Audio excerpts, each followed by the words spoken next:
The story you're about to hear is true. Only the names have been changed to protect the innocent. You're a detective sergeant. You're assigned to homicide detail. It's New Year's Eve in your city and you're on special duty. Thousands of people crowd downtown streets. One of them is a killer. Your job, find them. Dragnet, the documented drama of an actual crime.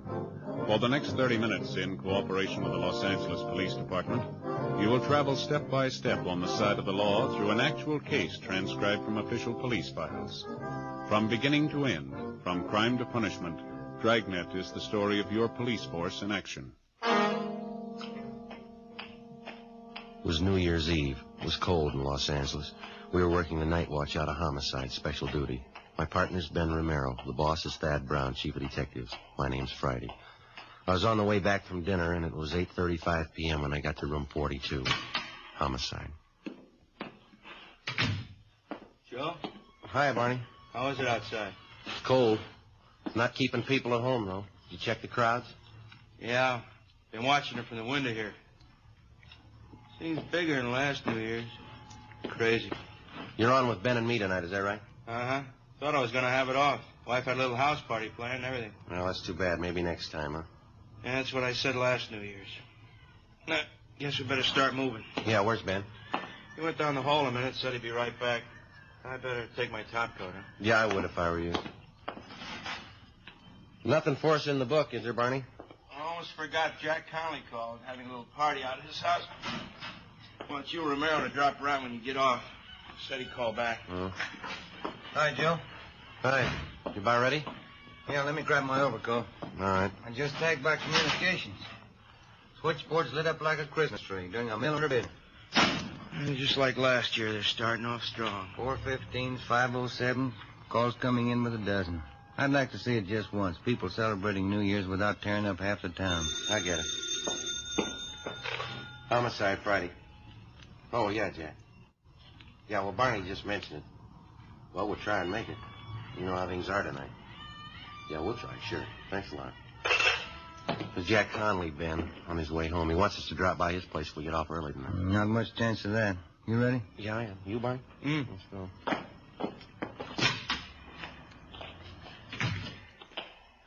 Guess you can't tell. You might get a break. The crowds are starting in pretty early. Good chance they'll break and go home right after midnight. That should get us off early. And that was the idea last year, wasn't it, Ben? Yeah. What time did you get off? 6 a.m. Together with Sergeant Barney Luchak, Ben and I left the city hall and started to cruise to the southern end of the central area. As any police officer can tell you, New Year's Eve for him is one of the hardest working nights in the year. This one was no different for us. Within an hour, we'd had more than a half a dozen calls to check out. Street fights, drunken driving, disturbing the peace. The usual complaints that you'd expect to get when a community of 3 million celebrates New Year's Eve. 9:43 p.m. We were cruising in the area of Alameda and Macy Street. Unit 72R at Wilshire in Geneva, 311. 311, KMA 367. Roger, 72R. Unit 112 at 83 Naylor Avenue. See the man, keep the peace. KMA 367. No stopping them, huh? Well, it's a big night. Smoke, Joe? No, no thanks. Attention all units in the vicinity at East Main and Darwin. An officer needs help. Well, looks like we got one, huh? Yeah. All units in the vicinity at East Main and Darwin. An officer needs help. KMA 367. I guess we better handle it, huh? All right. Next one to the left, Ben. We can go out Darwin. Well, I better call him. 80K to Control 1. 80K to Control 1. What's the matter? Well, I guess they're busy. 80K to Control 1. 80K to Control 1. Stand by, 80K. Attention, all units. All units in the vicinity. The call to East Main and Darwin is now a shooting. I guess you better push it, Ben. Yep. Got it down to the floor. All units in the vicinity. The call to East Main and Darwin is now a shooting. The call is now code 3, KMA 367. That's it coming up, Ben. East Main. Yeah. There's a crowd there on the corner. I guess you better pull up here, huh? All right. Come on. Yeah.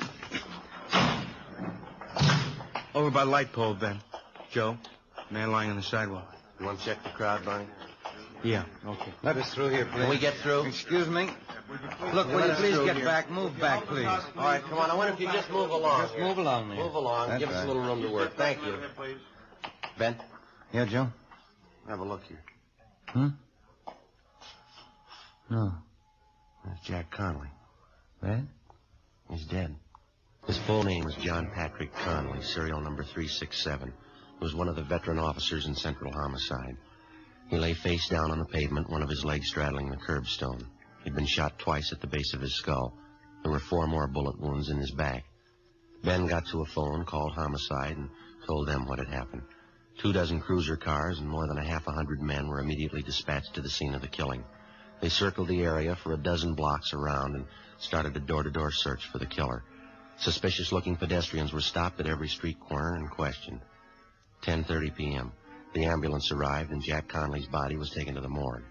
Along with Thaxter and Bryant from Homicide, Barney Luchek, Ben, and I continued checking in the immediate vicinity of the killing.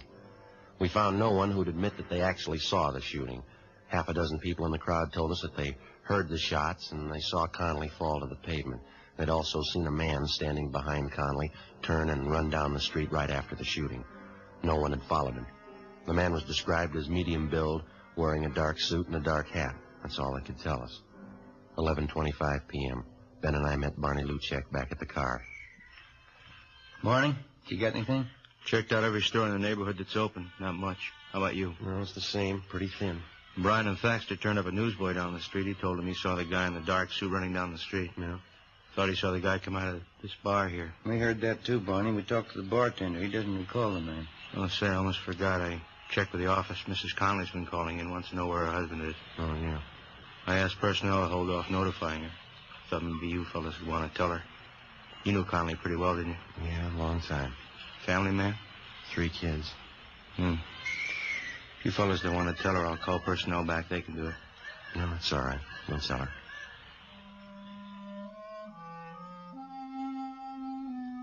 11:40 p.m. Ben and I got in the car and headed out for the home of the slain officer, Jack Conley.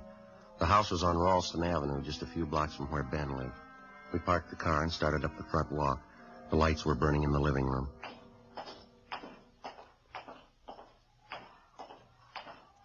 Lousy job. What? I said it's a lousy job. Yeah.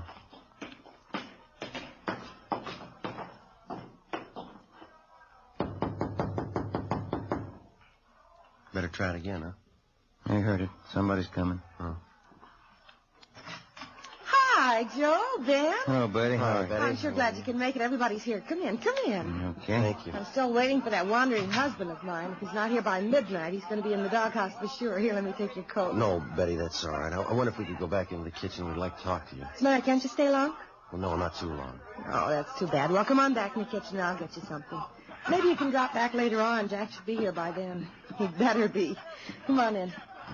Either one of you seen Jack? That's what we wanted to talk to you about, Betty. What? You want to sit down, Betty? What is it, Joe? Tell me. Well, he had an accident. Where is he? I want to go see him. How bad an accident? Pretty bad. I want to go see him, Joe. If he's hurt, I want to see him. Couldn't be that bad, could it? Yeah. Oh, please, Joe. Please, not dead. Tell me, Joe, please. I'm sorry, Betty. Dear God. Oh, God. Want to give me a hand here, Joe? Yeah. Oh, she's white as a sheet. Be worse when she comes to. We better get a hold of the family doctor. No, we're going to have to wait. We'll never get through now. Huh? Phone lines are probably jammed. It's midnight. Oh, yeah. Happy New Year. 12:30 a.m. We finally got a hold of the Conley's family doctor, and he told us that he'd be over as quickly as possible. Some of Betty Conley's relatives at the party said that they'd look after things until the doctor arrived. Ben and I left the house and drove back to the scene of the murder. The house-to-house check of the entire area was still going on. There was no trace of the killer. 1:30 a.m. A low fog moved in over the city. Traffic began to thin out a little. The street crowds disappeared. 2 a.m. The search went on. A little before 2:30, a patrolman on foot located a taxicab driver in the neighborhood who claimed that he'd seen a man answering the killer's description just after the shooting. Ben and I went down the street to talk to the driver. He sat behind the wheel of his cab. It was especially equipped with shortwave radio to handle calls directly from the taxi company's dispatch office. Glad to pass it on for whatever it's worth, officer. It happened just a minute or two before I picked up my last fare. What time was that? Do you remember? No remembering to it. I got it right here on the way bill. Yeah, here we go. 9:48 p.m. I was parked just where I am now. Same old stand. I picked up a fare, drove them to North Main and Sotelo, and I came back here. My cab broke down. Lousy distributor. I've been waiting for the repair truck ever since. Well, just what was it that happened before you picked up that fare here? That was at 9:48, is that right? Yeah, 9:48, yeah. Well, I was going to say, it was just a minute or two before that. I was parked right here. This guy comes running down the street through the crowd. He was really running, too. Yeah, go ahead. He's almost past me when he stopped all of a sudden, turned around and looked at me. I thought he wanted a cab, so I opened the door for him. He just looked at me and said, "Never mind," or something like that, and then he took off down the street. Maybe he was just a little goofed up. I don't know. Can you remember what he looked like? Oh, about your build, I guess. Medium. Had a hat on, dark hat, dark suit. Did you get a look at his face? Yeah, he's about 28 or 30, dark complexion. Anything else you remember about him? No, not for sure. He looked like 100 other mooches down around this neighborhood. Just listen to those calls come in, huh? New Year's Eve, and I draw a lame cab. Well, there's nothing else that you remember about this man that you think might help us, huh? No, you got it all, Sergeant. Just acted a little queer, that's all. Goofed up, probably. Did you see which way he went when he took off? Right down the street. That way. Mm-hmm. Lost himself in the crowd. I couldn't be bothered. Mm-hmm. How about when he came running down the street towards you? You happen to notice where he was coming from? Matter of fact, yeah, that was just after I heard those gunshots. Of course, I didn't know there were gunshots then. Yeah. Looked to me like he came out of that joint up there, right near where the cop was shot. Which joint was that? The 228, that bar up there. Well, it wasn't much, but it was the only lead we had to go on. 7 persons in the vicinity at the time of the shooting had volunteered the information that the killer had been a recent customer at the 228 Club, the neighborhood tavern. The owner and bartender of the club, a Ralph Stevens, had been questioned twice that night by different officers, and he twice denied that there was any possibility that the killer could have been a patron at his bar. Stevens' denial didn't make any more sense than the killing itself. We made arrangements to have the cab driver we interviewed come down to the city hall to check through our mug books for the suspect. By 10 a.m. the next morning, the body of the slain homicide officer, Jack Conley, had been posted. 4 bullets were taken from his back, 2 from the base of his skull. Russ Camp ran the slugs through ballistics, where they were identified as having been fired from a .38 caliber Colt Special revolver. 11 a.m. We drove back to the 228 Club, where we talked to some of the customers who'd been there the night before. 3 of them told us that they'd seen a man answering the general description of the killer in the bar shortly before the shooting. Ben and I went back to the stockroom at the rear of the bar and talked to the owner, Ralph Stevens. Look, how long does this thing have to go on anyway? I told you everything I knew last night. We know that, Stephen. Doesn't seem to jibe with what the rest of the witnesses saw, though. Then maybe you better take it up with them. I don't know anything about it. I got work to do, and you're in my way there. Excuse me. How come you're so sure that the man we want wasn't in your place last night? I'm not on trial here. You asked me what I know, and I told you. If you don't mind, I got work to do. You mind moving over there? All right, we'd appreciate it if you'd cooperate. All right, if you want to know the truth, you're not good for my business here. Cops never are. Coming around asking questions, customers don't like it. It's no good for business, no good at all. A cop was killed last night right outside your front door. Now, half a dozen people say that the guy who did it was in here drinking. I run this place. It's mine. I say the man wasn't in here. Still like to know how you're so sure. I'm getting a little tired of this. I don't have an office down at the city hall to lounge around in. I got work to do. How about leaving, huh? You want to get your coat? We can talk to you downtown. Come on. Not before I call my lawyer. Go ahead and call him. Where's your coat? Why do we have to have trouble? I haven't got any beefs with you. No trouble, Stevens. We have to get to the bottom of it, that's all. I'd like to have you cooperate. Maybe the guy was in here last night. He came in a couple of times, that's all. I didn't want it to get out. Bad for business, those things. Can't afford it. Keeps customers away. Then the man was in here last night, is that right? I wasn't trying to cover it for him. I hardly know him. I just didn't want it to get out. I got a right to protect my business. Who is the man? Harry Talmadge. He's a hophead. If he did it, it probably wasn't his fault. How do you mean? He was hyped up last night, uses heroin. He probably didn't mean to shoot. Where do we find him? I wouldn't know if this is right. Old address. What is it? Fairview Hotel. Try there. 11:35 a.m., New Year's Day. We got in touch with Barney Luchek and Tom Bryan from Homicide, and they drove downtown to check at the Fairview Hotel for the suspect. Ben and I finished questioning the owner of the 228 Club, and we went back to the office. 11:58 a.m., Barney Luchek and Bryan got back. Barney, what have you got? Fairview Hotel in South Grand. Was that the one? Yeah, did you find it okay? Yeah, I talked to the desk clerk. Talmadge registered there? Yeah, he was. Checked out 2 months ago. No leads. 1 p.m. New Year's Day. After we found that the suspect, Harry Talmadge, had checked out of the Fairview Hotel months before, Ben and I went back to the office and ran his name through R&I. The information given us by Ralph Stevens, the owner of the 228 Club, was apparently correct. The record on Talmadge showed that he was a confirmed user of narcotics. He served 2 brief terms for illegal possession of narcotics and another short term in the county jail for petty theft. We got out a broadcast and an APB on Talmadge. We checked out all his known friends and relatives, the places that he frequented, hotels, boarding houses that he'd stayed at. No leads. With the help of Lieutenant Walters and narcotics detail, we finally found the trail most likely to lead us to the suspect. The peddlers who were suspected of supplying Talmadge with narcotics. They were kept under a 24-hour watch. 3 days passed. No results. January 4th, 9 a.m. Ben and I went to the funeral and burial services for the murdered officer, Jack Conley. 11 a.m. We got back to the office. Don't know why, Joe. I just don't cotton to funerals. Not a cop's funeral, anyway. Well, I don't blame you. His wife looked a lot better, didn't she? Yeah, she'll be bearing up good, considering. Merrill, Joe? Hi, Barney. What do you say, Barney? Yeah, young fella you told me about. He phoned you, Ben. Oh, is that right? Did you give him the information? Yeah, he wanted to know all about taking the police department examination. Now, who's that? One of my neighbor boys, a nice kid. Wants to get on the force. I told him to apply at room 5, City Hall, any weekday. You can make an application then. That it? Fine, Barney, thanks. Well, they got the recruiting campaign going now? Yeah, all this month. Taking applications from all over the country. I'll get it. Homicide, Friday. Oh, yeah, Walters. Just a minute. Okay. A-L-D-S-O-N, Donaldson. Okay, fine. Thanks a lot. Lou Walters and narcotics might be something. What's that? Oh? Well, he got a line on one of the mules who used to push heroin to town. He's a guy by the name of Donaldson. He's been sounded out. He's ready to talk to us. This Donaldson was close to Talmadge? Well, supposedly, yeah. You know where Talmadge is? Well, let's ask him.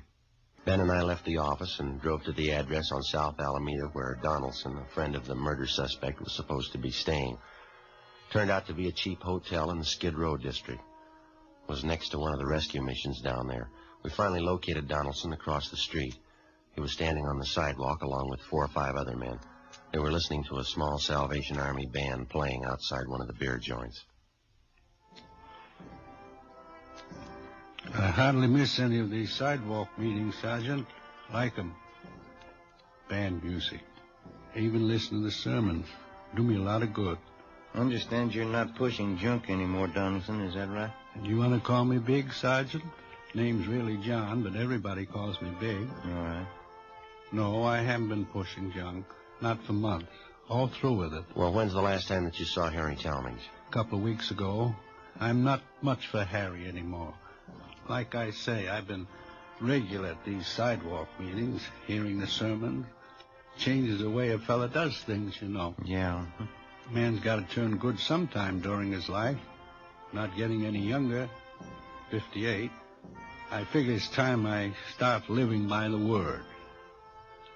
Say, that's nice music, isn't it? Yeah. Do you have any idea where we might find Talmadge now? I might have a few ideas on it. I don't know. Say, I guess neither one of you fellas use snuff. No. It don't bother you, does it? No, go right ahead. That's all right. I know the last boarding house Harry stayed at, if that'll help any. Place on 12th Street. I can give you the address. Well, is he still there, do you know? I don't think he is, no. Matter of fact, I'm sure he's not. Wish Harry'd come around and see me. Like to get him interested in these sidewalk meetings. Get him listening to the sermons. Might help him.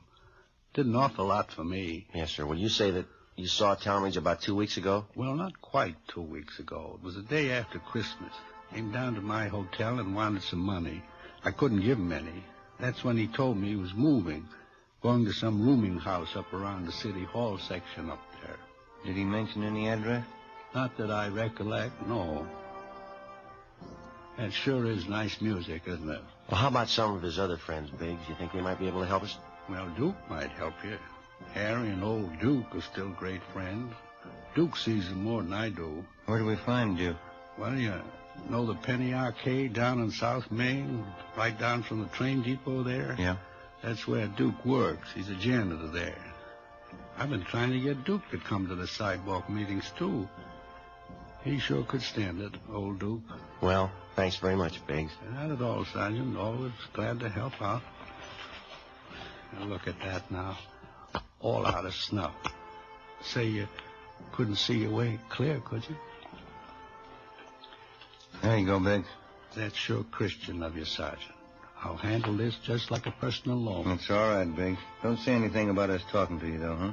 Not to anyone. No, sir, I won't. You can trust me. Say, when you see Harry, give him a message, huh? Well, what's that?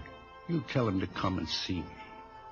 I want him to show up at these meetings, hear the sermons. It could change everything, Sergeant. It could give him a new life, new soul. Brand new soul for Harry. Think of that. Yeah, he could use one. 3 p.m. Tuesday, January 4th. We drove down to the Penny Arcade on South Main. Harry Talmadge's friend, Duke, wasn't there. The manager of the place gave us his home address, and we checked it out. Duke wasn't there either. We staked out at the place for the rest of the afternoon. Duke failed to show. At 6 o'clock that night, Barney Luchek and Brian from Homicide came out and relieved us. Ben and I had dinner at Johnny Cokin's, and then we went back to the office. 7:20 p.m. Want to grab that, Joe? Yeah, I got it. Homicide, Friday. This is Luchek, Joe. Oh, yeah, Barney. Talmadge's friend just showed up here. We're talking to him now. Will he tell you anything? Yeah, you got a pencil. You better write this down. All right, wait a minute. Just a second. All right, go ahead. 1727 West Hoover, apartment 3. It was 1727 West Hoover, is that right? Yeah. Apartment 3? Well, what's the pitch? Harry Talmadge. Duke says he's there now. All right, Barney, thanks. Bye. Luchek? Yeah. What's he got? Harry Talmadge. Supposed to be at this address. Ben and I got in the car and drove out to the West Hoover Street address where we met Luchek and Brian. 1727 was a small 2-story apartment house, Spanish stucco in style. Apartment 3 was at the rear of the first floor. All right, Luchek, you want to pick up Brian and you cover the back. Huh? Right, Joe. Come on, Ben. Let's go.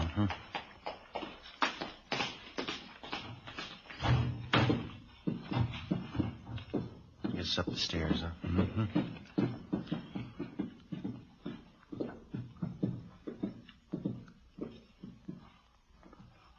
Number 3. Okay. I'll cover you.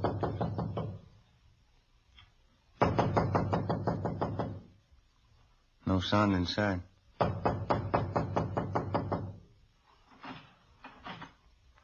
Door's open. Well, let's have a look.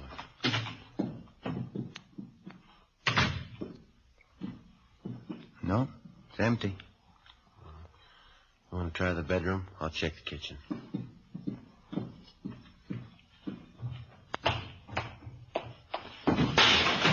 Joe, in here. All right, Talmadge. What's the gun? Got a gun, Joe. Grab it. All right, you're a cop. All right, come on, drop it. Drop it. My arm. I got it, Joe. All right, come on your feet. All right, get him in backing. All right. Come on, hold still. 38 revolver, Joe. Colt special. All right, how about it, Talmadge? It's mine. What of it? Where's your coat? I don't know. Why'd you kill him? Because I wanted to, that's all. He was a cop. Is that your only reason? I told you he was a cop. What's the difference? There's a big difference, mister. Why? I killed him. It's just one cop less. What's the difference? Ask his family. They'll tell you. The story you have just heard was true. Only the names were changed to protect the innocent. On March 26th, trial was held in Superior Court, Department 86, City and County of Los Angeles, State of California. Harold Wesley Talmadge was found guilty of manslaughter by jury trial and was sentenced to the state penitentiary. He was paroled after serving 6 years in prison. You have just heard Dragnet, a series of authentic cases from official files. Technical advice comes from the Office of Chief of Police W.H. Parker, Los Angeles Police. Stay tuned for Counter Spy, more good mystery on NBC.